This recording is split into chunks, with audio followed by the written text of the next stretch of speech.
plastic. So, hindi ka na bumba. Hindi ka na bumba. Nandiyan na yung oil. Nandito na yung cutter. Nandito na yung reamer. No? Rigid 300 compact hanggang didos. No? 2 inch. No?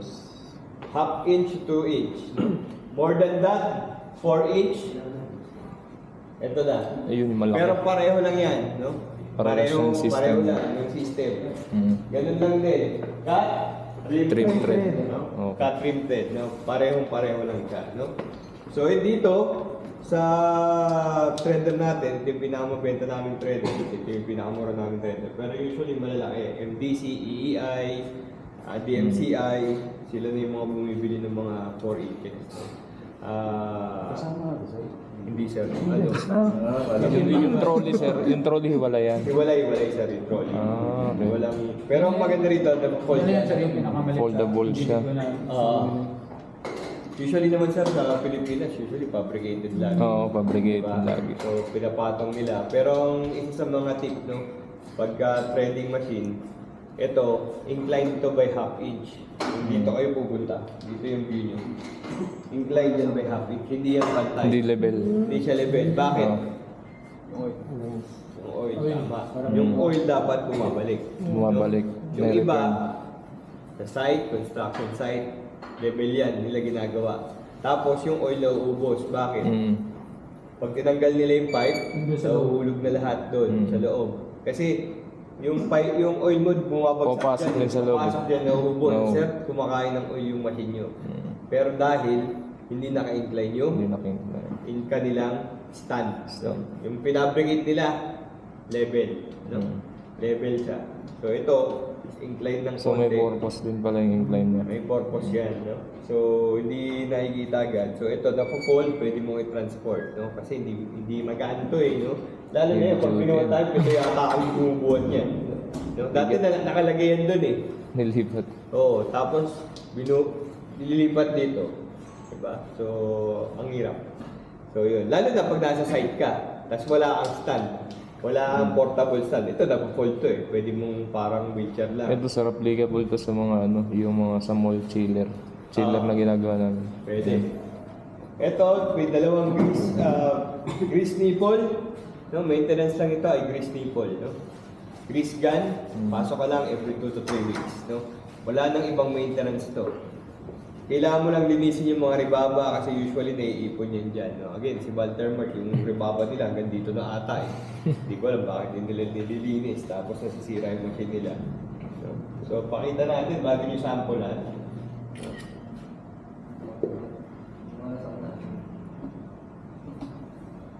So, ganun din.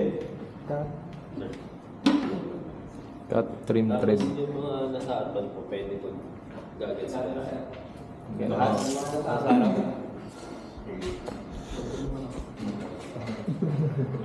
Gagasa mo na yan.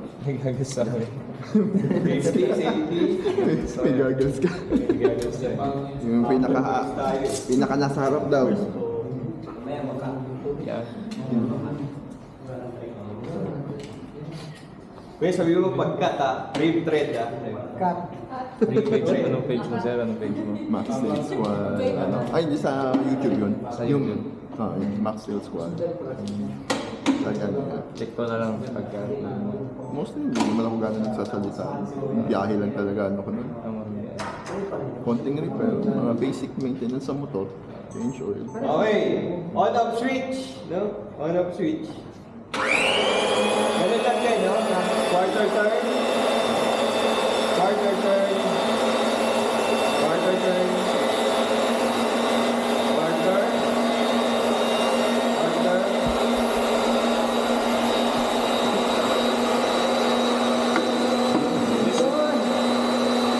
Ring.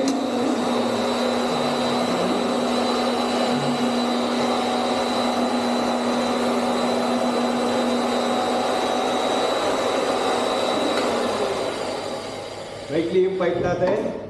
Ilang segundo lang. No? So, adjust lang natin ng konti. Maganda sir kung meron pa tayong ano dito yung parang hangin. Yung Air compressor. Compressor. Air compressor para sa regulator.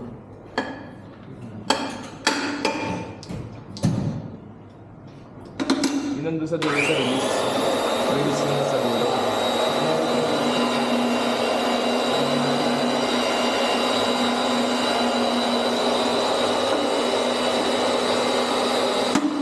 Dive in. Close. Open. Close. Oil, bumababa.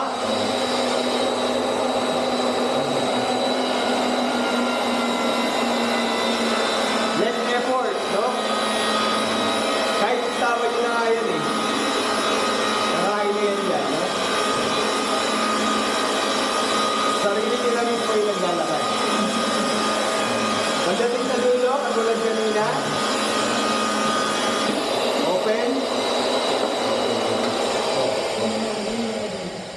Diba? Compared dun sa manual natin na at least 5 to 6 minutes, 5 to 7 minutes. Dito at least 1 minute to 2 minutes. Mas maraming ang trabaho. Mas efficient ka, mas productive yung mga tao nyo. No? Kung may company kayo, mas efficient. No? Laging tanong sa amin kung ilang pasada. No? Usually sa mga China brands, 2 to 3 na pasada. No? Dito laging isa lang. Isang No? Quality trend na tayo. No? Yung oil bumabalik rin. No? Bumabalik din yung oil natin. Okay?